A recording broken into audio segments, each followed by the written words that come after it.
horse racing on more than 250 flat-screen TVs, state-of-the-art wagering terminals, and amazing Vegas-style atmosphere. The Clubhouse Racebook, 711 Central Avenue, Albany. We're back at Loose on the Lead, and we're going to talk to Nick Luck momentarily from Racing UK, Channel 4. And, you know, one thing, even before we get to Nick, the discovery this week of BIN Sports, BIN Sports. Have you seen this channel? No. It's an international sports channel. The Al Jazeera network, the news network, I think owns it.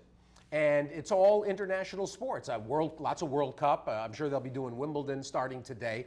But they were doing like a live rebroadcast or a tape broadcast from 2 to 5, I believe, on the afternoons, giving you Royal Ascot. And then there was a 2-hour recap show, 8 to 10. And I guess it's in the 400 range on on local Time Warner. 410, 416, something like that. BEIN, BIN Sports. And it came as a revelation to me. Somebody called the show. Now that you mention it, I think I've seen it online in years past covering Dubai racing and maybe even Royal Ascot in years past. Exactly. I didn't know we had it on the local cable system. Well, it is. And the broadcast is basically the Channel 4 feed. So you get, you know, the high definition coverage and all the tremendous camera angles, all the outstanding, you know, frankly, all the other stuff beside just the racing action with Claire Balding and Nick Luck, you know, anchoring. And they do all the coverage in England. So I'm sure that the other festivals, whether it's Cheltenham and Goodwood and Newmarket and all the other racing, I'm sure that this BIN probably features that. So it's kind of a maybe a new resource for those of you that are international racing and international sports fans. The last few years, ever since I've gone to the morning show, have just found it irresistible to not play Royal Ascot, you know, bet on it, and then play the races. And we've, of course, have so many horses that are going to be involved in the Breeders' Cup later in the year. But then in this particular edition, we had 6 horses from Wesley Ward. We had Verrazano making his second start in Europe after his, you know, transfer to Coolmore's string to Ballydoyle to Aidan O'Brien. That came in the first race of the entire session. And you want to look at that while we we're waiting for Nick? We'll start, and we'll get Nick Luck here as soon as Nick joins us. Toronado was the favorite, the number 8 horse, but as you say, Verrazano in here, number 10 is Verrazano. And it was a good performance by Verrazano. Verrazano winds up running second behind Toronado, but again, the question mark was, this was a horse that won the Haskell last year, won the Wood, the Haskell. And the Haskell, for a lot of people last year, was one of, if not the best performance by a thoroughbred. And so you had to wonder, well, scratch your head a little, send this one over to Europe. But I think the nice second place finish by Verrazano said he's going to do all right over there for Aidan O'Brien. Well, and there's a very interesting sidebar to this performance. That's him on the outside there, second to Toronado, who was coming off of basically a layoff and making the seasonal debut. But the suggestion came out this week, you know, what happens if Verrazano goes through the season, and why wouldn't Coolmore be interested necessarily in bringing him back to Breeders' Cup at the end of the year? He could be a natural, and already knowing that he's got dirt form, he could end up being that elusive Breeders' Cup Classic winner for Coolmore. It would be crazy.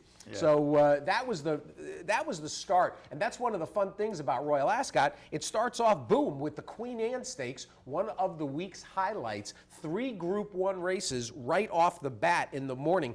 The second group race, you wouldn't have thought that this would be important to watch or for you to be aware of this, but in the 4th of the day, in the St. James Palace, Kingman with a jaw-dropping performance. Let's watch this run in the St. James Palace. You're going to see the very familiar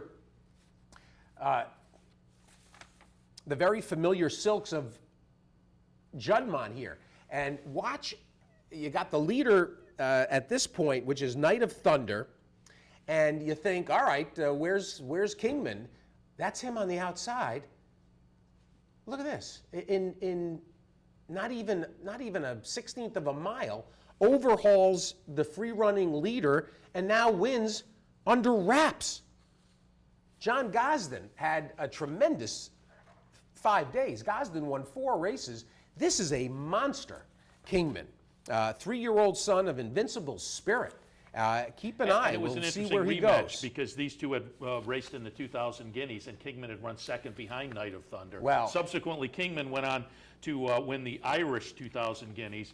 Night of Thunder had sat off since the 2000 Guineas, so it was a rematch of those two, and Kingman obviously has been improved since then. well, and Kingman, I mean, I don't know if people are whispering Frankel-esque.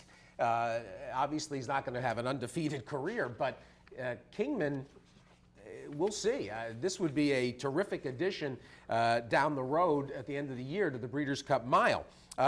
Going to now look at the last race of Tuesday, day 1, and this was the first opportunity for Wesley Ward on opening day, and it was Hootenanny. And we're going to watch here, and of course, Victor Espinoza. We'll get to watch the whole race. And so you're looking down at the... He's leaving for post position 25, but he's number 14. Exactly. And in this setup, he's going to be closest to us. He's going to be on The our near side, side. Our side of the track here. But Hootenanny, you'll pick him out as they get near the wire because he wins pretty easily. It's pretty impressive. Hootenanny, who broke the maiden in the career debut at Keeneland in April, then followed up running third in a little $75,000 stake most recently at Pimlico. But Wesley Ward ships over to Royal Ascot, and as I say, winds up the finale on opening day, winning pretty easily with Hootenanny.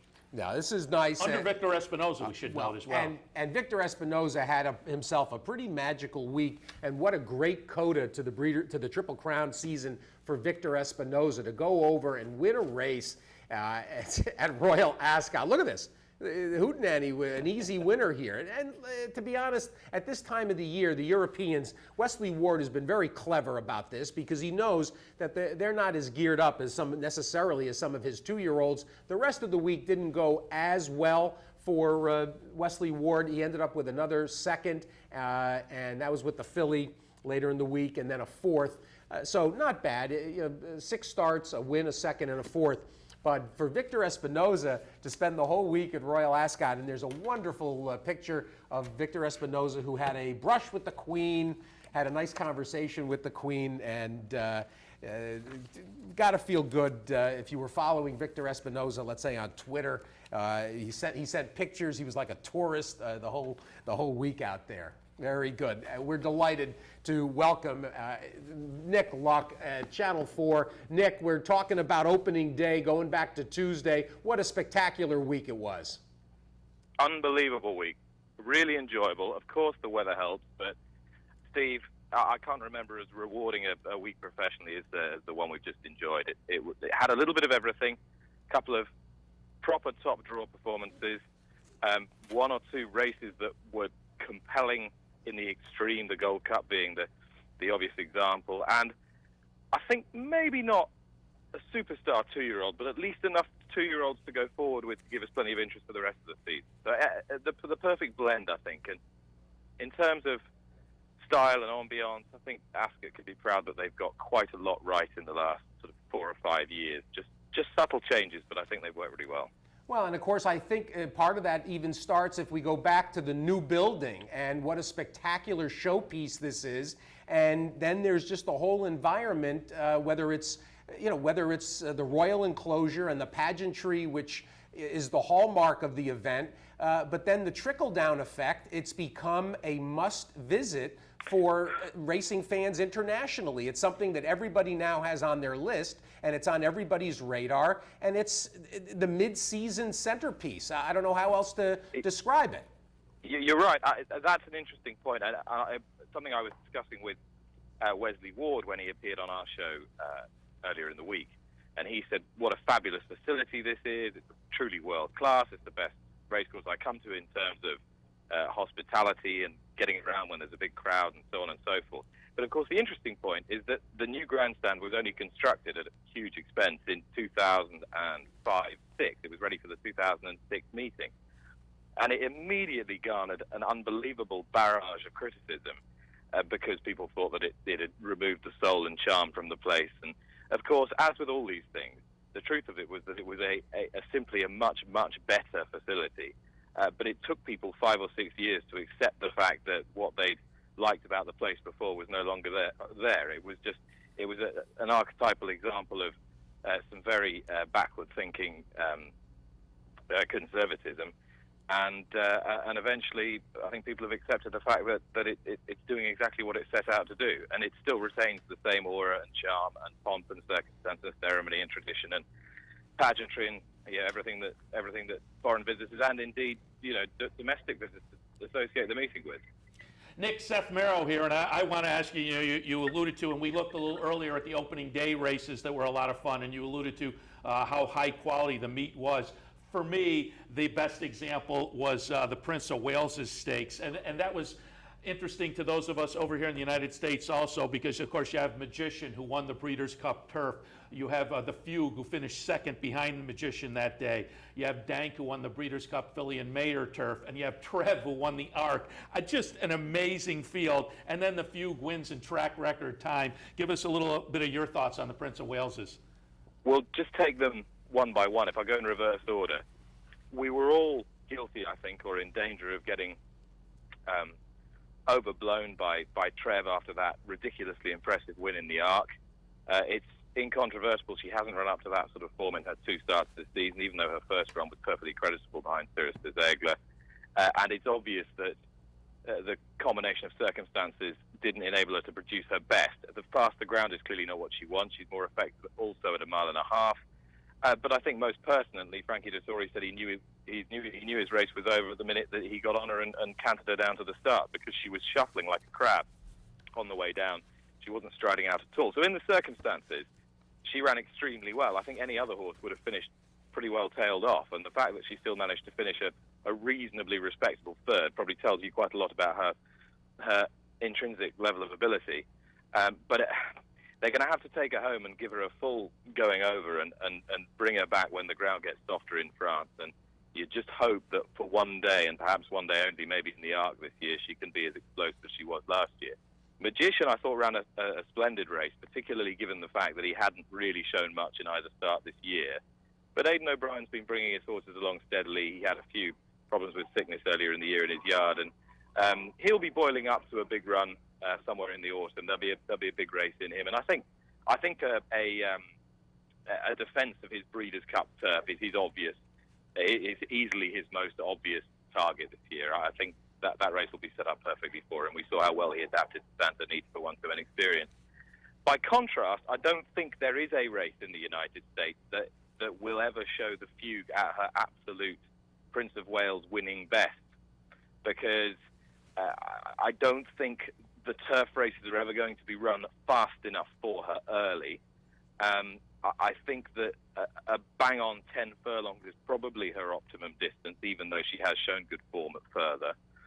And if she's had a fairly busy summer campaign, then you know what it's like with the filly. She's been on the go since March. She might not have that much left to give. She's run 2 very respectable races in America, but I don't think either of them necessarily showcased her to her full level of ability. She was very good the other day.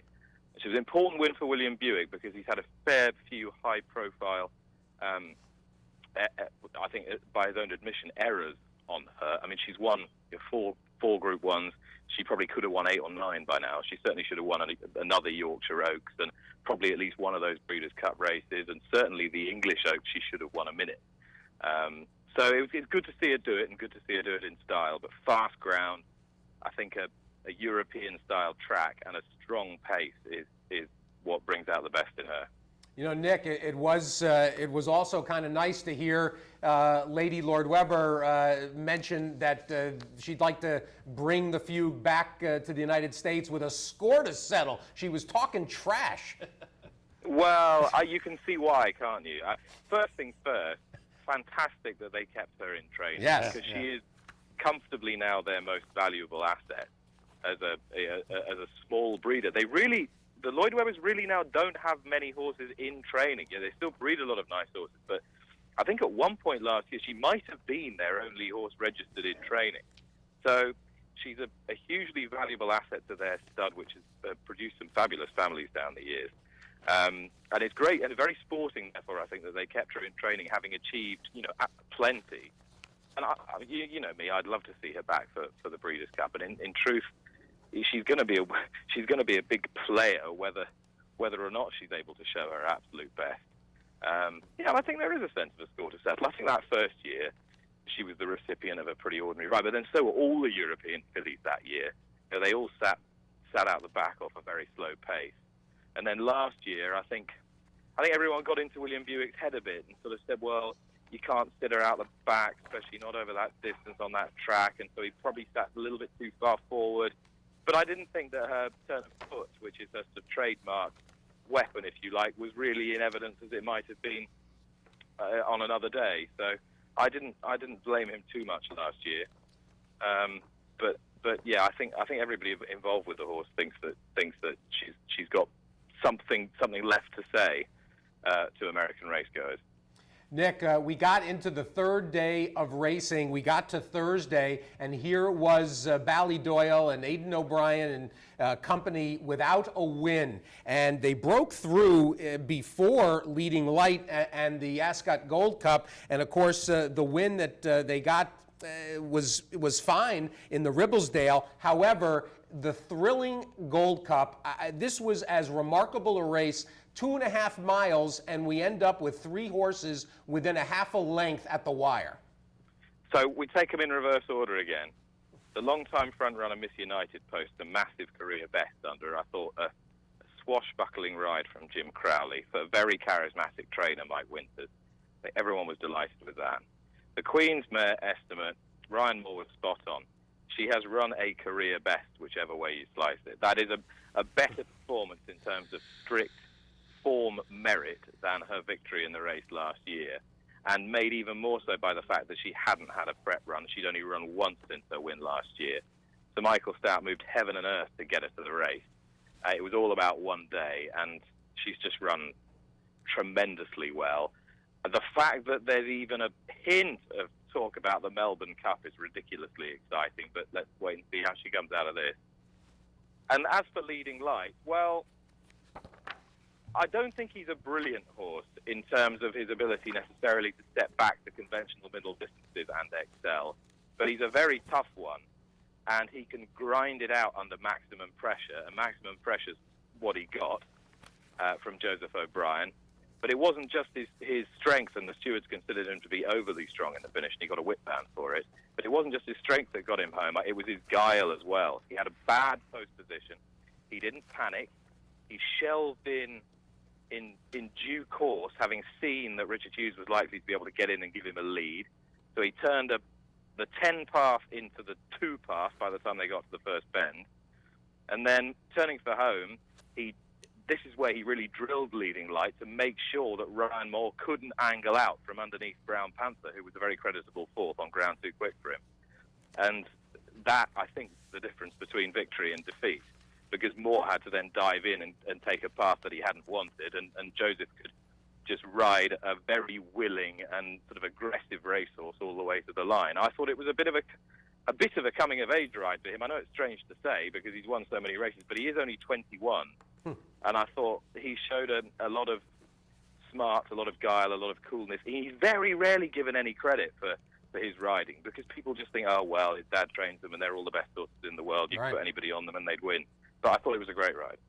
Nick, we're going to run a little short on time, but we talked about day one earlier before we got you, and Verrazano certainly put in a good effort behind returning Toronado, but certainly the performance, I suppose, of the week may have come from Kingman. What is on the agenda for Kingman? Is there a chance we'd get him in the Breeders' Cup Mile? You'd hope so, given his ownership. Yep. You'd hope so.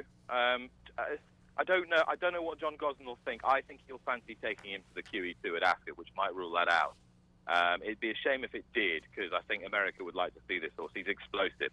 Performance of the week by some distance for me, with all due respect to the Fugue. I thought he was He was a fabulous winner of the St James's Palace. It was a fairly deep race, and he brushed past them with a real swagger. And some of those high motion images from the inside camera, I don't think I've ever seen a horse's at will acceleration exhibited quite so starkly as that. It was very, very impressive. He's a very, very good horse, this. Very, very good horse indeed. And he's proven now that he can act on soft ground and act on fast ground, and got a very cool, confident ride from James Doyle, who's as articulate out of the saddle as he is accomplished in it. And yeah, it's another example of Juddmonte managing their racehorses brilliantly, and John Gosden coming right out on top. It was a very good week for Newmarket. I thought one of the stories of the week was the resurgence of Sir Michael Stoute, who's had 3 or 4 fairly ordinary seasons. He's come bouncing right back with some proper horses, emerged as the leading trainer of the meet. That was great to see, 10-time champion trainer.